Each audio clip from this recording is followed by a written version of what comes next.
Welcome back. It's Yolanda.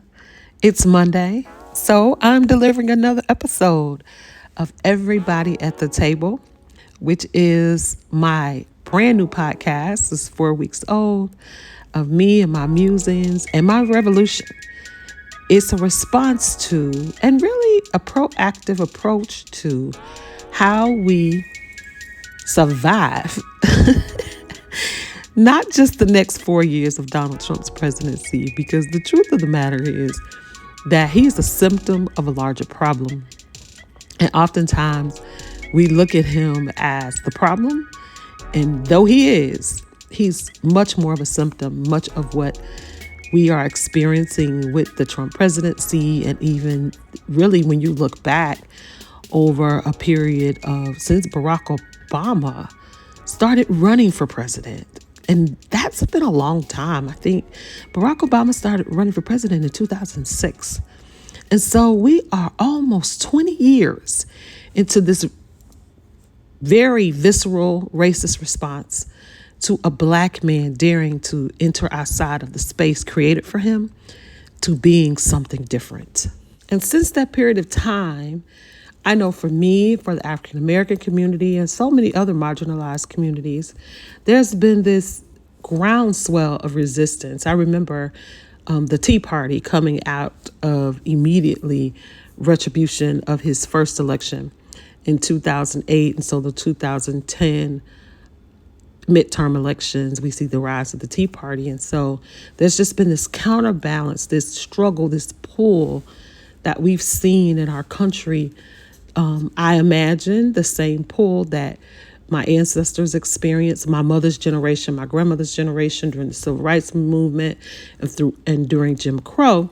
Now we are in this current era where I believe we became comfortable in that we expected that those rights would be solidified into American history and that there wouldn't be this response to try to erode so many hard-fought gains. Yet here we are after the 2024 election and the loss of Kamala Harris and the second election of Donald Trump.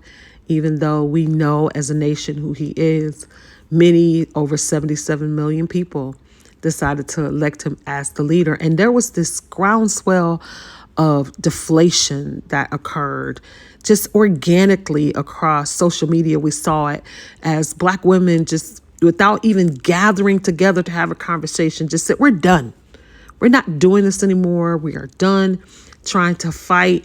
We are finished. This is what you want. You have what you want. We're not going to knock on doors anymore. We're not protesting anymore. We're not getting ready to try to help campaigns. We are done because all of our work seems to be for naught. It's constantly rejected, though we're fighting for everyone. It doesn't seem that everyone wants to be a part of the solution. Now, as we're becoming acclimated to this new administration and the mass chaos that we knew would ensue with the FA president and Elon Musk and the mass arrest of undocumented immigrants all the way to the chaotic way they are debacling the federal government, canceling contracts and mass layoffs and without any real understanding. Many have taken to the streets and they're protesting all over the country.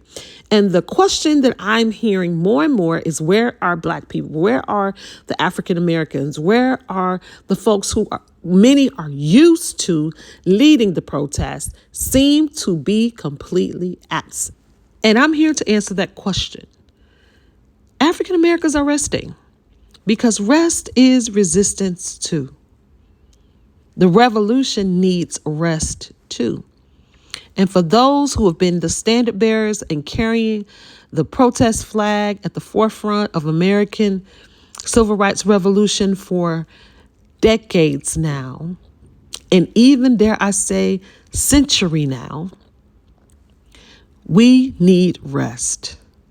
And rest for us looks like peace. It looks like taking a step back, creating our own joy.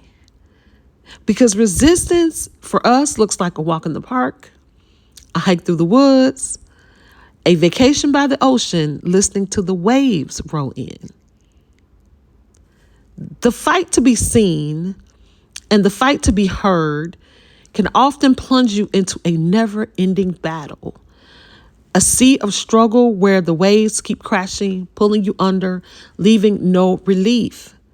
And the energy it takes to constantly fight, to live, to exist, to be seen, to be accepted, to get the job, to get equity, to push for diversity can drain you completely. After the 2024 election, Black women decided no more. And resistance started to look different. It didn't look like what folks normally see from us. It looks like rest. It looks like sleep. A brunch with girlfriends, or working on our own vision and working on ourselves. It looks like therapy, and it looks like self-care. For us, resistance became about internal growth, about strengthening ourselves and each other, and looking to pour into our communities and our families and our neighborhoods, our local governments, and those closest to us.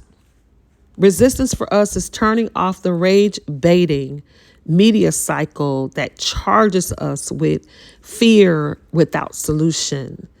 It's watching the protests from the sidelines and no longer feeling obligated to show up and lead every march. It's keeping the conversations in the group chat, not for public consumption.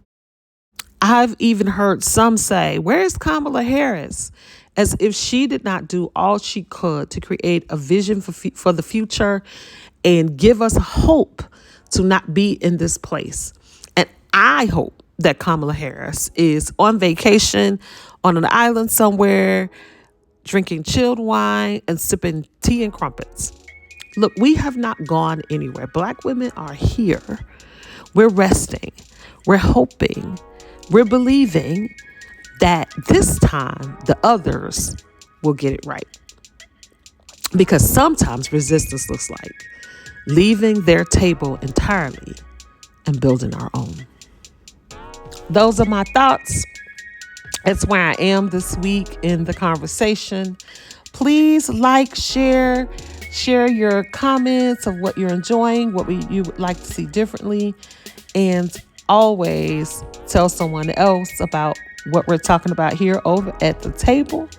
And until next week, take care and dine well.